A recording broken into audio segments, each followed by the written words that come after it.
Professor صاحب، ہمارا آج کا موضوع سیدنا خدیجۃ الکبریٰ سلام اللہ علیہ کی زندگی، ان کی سیرت طیبہ ہے۔ انتہائی پر اثر شخصیت ہیں کہ رسول اللہ صلی اللہ علیہ وسلم ان پر رشک کرتے ہیں۔ کیا عالم ہوگا ان کی شان کا؟ میں چاہوں گی آپ ان کی جو ابتدائی زندگی ہے اس پر روشنی ڈالیں۔ بسم اللہ الرحمن الرحیم۔ ایک تو ہم خوش نصیب ہیں آج بے شک، کہ ہم آج خیر النساء العالمین کیا بات، جو کہ زوج رحمت للعالمین اور والدہ سیدہ نساء الجنہ اور نساء العالمین، ان کی والدہ کا ذکر اور حضور اکرم صلی اللہ علیہ وسلم کی پیاری زوجہ کا ذکر کرنے کی سعادت حاصل کر رہے ہیں، اور جملہ کہوں گا جسارت کر رہے ہیں، رب معاف کر دے، اور جو بہتر ہو جائے وہ قبول کر لے، کمی ہو جائے تو معافی کی ہم خواستگار ہیں۔ اور بہت پیاری بات آپ نے شروع میں کہی کہ ہم روشنی نہیں ڈالیں گے بلکہ ان کے ذکر سے خود کو روشن کریں گے۔ بٹ صاحب نے بڑی پیاری بات کہی، سیدہ خدیجۃ الکبریٰ کے ذکر کو، کیونکہ آپ خاتون بھی ہیں تو یہ بات بھی ہمارے ہاں کہیں نہ کہیں وومن امپاورمنٹ کے حوالے سے کہیں نہ کہیں کی جاتی ہے کہ شاید یہ شائبہ ہے کہ اسلام خواتین کو وہ حقوق نہیں دیتا جو کہ ان کا حق ہوتا ہے۔ تو اس کے لیے بھی کہوں گا اگر حق نہ ہوتا تو سیدہ عائشہ سیدہ خدیجۃ الکبریٰ کا ذکر نہ ہوتا، کیا بات ہے، اور پھر اسی طرح سیدہ فاطمہ زہرا سلام اللہ علیہا کا ذکر نہ ہوتا، امہات المومنین کا ذکر نہ ہوتا، اور قرآن میں پوری سورت سورہ مریم نہ اترتی اور پوری سورہ النساء نہ اترتی۔ اب میں اگلی بات کی طرف آتا ہوں۔ سیدہ خدیجۃ الکبریٰ ملکۃ العرب،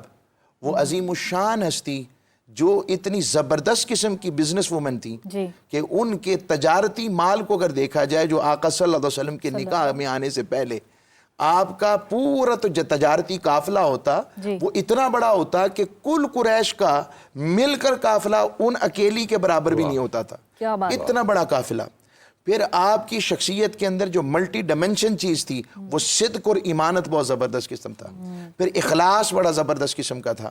اب اس صورتحال سے جب آپ کو تاجدار کائنات صلی اللہ علیہ وسلم کی بارگاہ کی خبر ہوئی اور حضور اکرم صلی اللہ علیہ وسلم کی قربت اور میت کی خبر ملی، اور آقا صلی اللہ علیہ وسلم ان کا مال تجارت فروخت کرنے گئے، اور وہاں پر جو برکات اور رحمت کا ان کے غلام میسرہ نے آ کر بتایا، اس سے ایک عجیب جولانی اور کیفیت کہ ختیجہ تمہارے لیے اور آپ کے لیے جن کی قربت ہونی چاہیے وہ تاجدار کائنات محمد مصطفیٰ علیہ السلام ہے، اور آپ نے خود اپنا پیغام نکاح بھجوایا۔ اور آپ کے چچا اسد ابن عمر ابن اسد کے بارے میں آتا ہے، وہ تھے چونکہ آپ کے والد محترم خویلد تو وفات پا چکے تھے، تو آپ نے پھر نکاح ہوا، اور پیغام نکاح کی صورت میں حضرت ابو طالب نے آپ کا نکاح پڑھا، انہوں نے خطبہ دیا، اور پھر اس کے ساتھ آگے حضرت عمر ابن اسد کا جن کا ذکر ہے، انہوں نے بھی خطبہ پڑھا، اور ورقہ بن نوفل نے بھی خطبہ پڑھا، یہ کزن لگتے تھے حضرت خدیجۃ الکبریٰ کے۔ اور آپ کو حیرانگی ہوگی آج بھی لوگ شرع اکمیر کی بات کرتے ہیں، اور شرع اکمیر لوگوں کو علم ہی نہیں ہے عمومی طور پر کہ شریعت نے کوئی معیار مقرر ہی نہیں کیا ہوا، یہ تو لڑکے اور دلہا کی اپنی استطاعت کے اوپر ہوتا ہے۔ 20 اونٹ، ایک روایت میں 20 اونٹ دیے تاجدار کائنات کی طرف سے مہر معجل میں، اور 400 درہم کا ذکر آتا ہے۔ اس دور کا 400 درہم اور 20 اونٹوں کی آج رقم لگا لیں تو یہ تاجدار کائنات صلی اللہ علیہ وسلم کے ساتھ ان کا تعلق۔ اور ایک اور اہم بات میں یہاں پر، چونکہ حضور اکرم صلی اللہ علیہ وسلم حضرت ابو طالب کے گھر میں رہتے تھے علیہ السلام کے، تو اس دن پھر سیدہ خدیجۃ الکبریٰ نے اگلے دن کہا کہ ہم بوجھ نہ بنے حضرت ابو طالب پر، ہم علیحدہ کر لیتے ہیں۔ اس سے یہ بھی بات آئی کہ والدین اگر بچوں کو اچھی بات اور جوائنٹ سسٹم کے ساتھ ساتھ اتنی لبرٹی بھی دے کہ میاں بیوی اکٹھے رہ کر وقت گزار سکے اور علیحدہ بیوی مطالبہ کرے، تو وہ بھی موجود ہے۔ اب اس سے آگے کی طرف میں جلدی سے چیزوں کو ذرا ٹچ کرتا جا رہا ہوں تاکہ وہ کوریج ہوتی جائے چیزوں کی۔ تاجدار کائنات صلی اللہ علیہ وسلم کے نکاح کے بعد اللہ رب العزت نے ان سے صاحب اولاد کیا حضور اکرم صلی اللہ علیہ وسلم کو، آپ کی بیٹیاں اور بیٹے انہی سے آئے ہیں، اور تاجدار کائنات صلی اللہ علیہ وسلم کی ایسی ڈھارس مند آنے والی کہ حضور جب غار حرا میں تشریف لے جاتے اور وہاں کی عبادت کو ہم تحنث کہتے ہیں،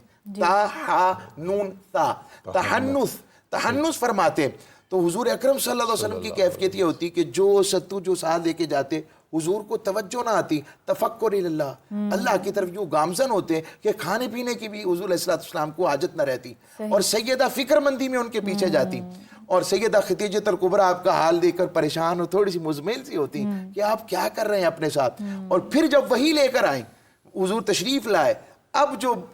کلمات جو سیدہ خدیجہ الکبریٰ کی بارگاہ سے ہے کہ آپ کا اللہ آپ کو چھوڑے گا نہیں, ایسے لگتا ہے یہ ما ودعک ربک وما قلی کا ترجمہ ہے. جو سیدہ نے کہا اور رب نے اسی کو آیت بنا دیا کہ حبیب جب سے ہم نے آپ کو اپنا بنایا نہ آپ کو چھوڑا اور نہ اکیلا کیا. کیا بات ہے, اسی طرح تاجدار کائنات صلی اللہ علیہ وسلم کے لیے انہوں نے فرمایا آپ رحم کے رشتوں کو جوڑنے والے,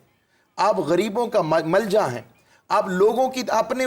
مشقت اٹھا کر لوگوں کے لیے یسر اور آسانی فراہم کرنے والے ہیں. یہ سیدہ خدیجہ الکبریٰ کی وہ ڈھارس, اور آپ پہلی وہ شخصیت ہیں جنہوں نے اپنے زوج پر اسلام قبول کیا, ان کو نبی اور رسول مانا. اور میں عرض کروں آپ کے سامنے, ساری دنیا اس وقت دیکھ رہی ہے, یہ عرض کروں گا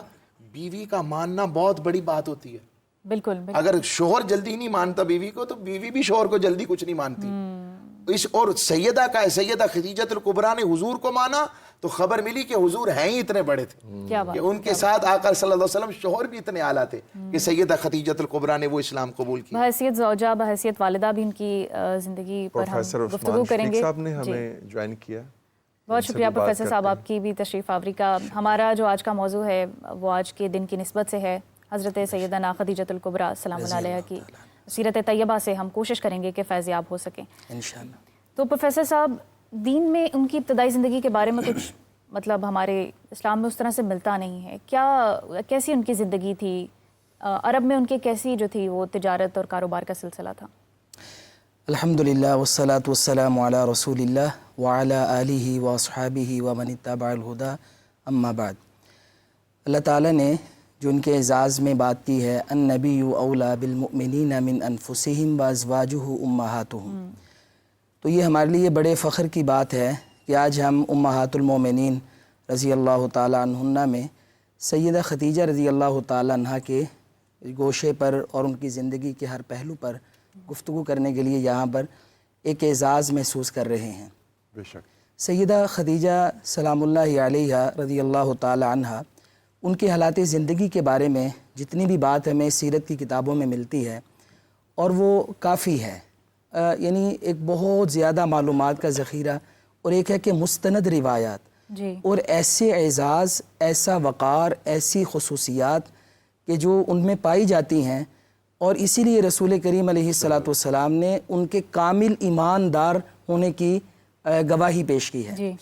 آپ نے فرمایا کہ مردوں میں زیادہ تر لوگ کامل ایمان والے ہوتے ہیں, انبیاء اللہ تعالیٰ نے مردوں سے مبعوث فرمائے ہیں, لیکن کہا خواتین میں 4 خواتین ہیں کہ جن کو اللہ تعالیٰ نے کامل ایمان والا بنایا ہے. ان میں ایک سیدہ خدیجہ رضی اللہ تعالیٰ عنہ, اور ان کی بیٹی سیدہ فاطمہ رضی اللہ تعالیٰ عنہ, اور ایک مریم بنت عمران, اور ایک آسیہ جو فرعون کی بیوی تھی اور مسلمان ہو گئی. تو یہ ان کے لیے بڑے اعزاز کی بات ہے. سیدہ خدیجہ رضی اللہ تعالیٰ عنہ کا جو ہمیں نبوت سے پہلے اور آقا علیہ السلام سے نکاح سے پہلے کا جو تعارف ملتا ہے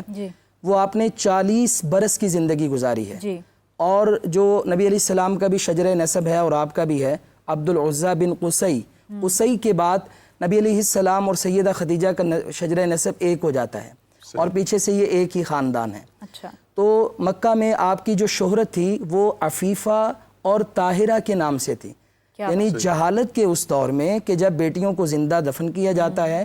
زنا عام ہے, حلال و حرام کی تمیز نہیں ہے, لیکن اس وقت بھی خاندان قریش میں ایک رسول کریم صلی اللہ علیہ وسلم کی ذات مبارک کہ صادق و امین کے لقب سے متصف, اور ایک سیدہ کی ذات مبارک کہ آپ نبی صلی اللہ علیہ وسلم کی نکاح سے پہلے ہی عفیفہ اور مطہرہ کے لقب سے متصف ہیں. اور اسی طرح ایک ایماندار تاجرہ کی حیثیت سے بھی آپ کا تعارف ہے, چونکہ آپ کے دوسرے جو شوہر تھے وہ جنگ فجار کے موقع پر ان کے والد کے ساتھ ہی ان کی وفات ہو گئی. پہلے بھی حضرت خدیجہ کے 2 نکاح کے بارے میں 2 نکاح کے بارے میں. تو یہ جو دوسرے شوہر تھے اور ان کے جو والد تھے ان کا بڑا سرمایہ تھا. تو سیدہ خدیجہ رضی اللہ تعالی عنہا ایک خواتین کے لیے رول ماڈل بھی ہیں. وہ یہ ہے کہ انہوں نے بے بسی کی, لاچاری کی زندگی گزارنے کی بجائے پردے میں رہتے ہوئے, اپنی عزت عصمت کے تحفظ کرتے ہوئے, خاندانی روایات کو برقرار رکھتے ہوئے آپ نے مزاربت کو ترجیح دی, اور وہ سارا سرمایہ جو مختلف جگہوں پہ مصارف میں خرچ تھا تو آپ نے مختلف ایماندار لوگوں کو آزمایا اور انہیں اپنا سرمایہ دے کر کاروبار کیا، اور مزاربت پہ کہ پیسہ میرا ہے، محنت تمہاری ہے، اور اتنی پرسنٹیج پر تمہارا حصہ ہے۔ تو یہ ایک خواتین کے لیے بھی آپ کی زندگی یعنی گھر کی چار دیواری میں بیٹھ کر باعزت طریقے سے کمانا۔ آج کی خواتین یہ سمجھتی ہیں کہ وہ ریموٹ جاب کر کے کوئی بہت انوکھا اور نیا کام کر رہی ہیں۔ 1400 سال پہلے حضرت خدیجہ نے جو ہے یہ کانسیپٹ، اور پھر اپنے کامیابی کے ساتھ اور پھر اس سرمایہ کو محفوظ کیا، اور پھر اپنی عزت، عصمت، خاندان کا تحفظ کیا۔ یہ ایک پیغام ہے بڑا سنہرا۔ پھر نبی کریم صلی اللہ علیہ وسلم کے لیے آپ نے جو اپنا مال پیش کیا اور میسرہ کو بھیجا،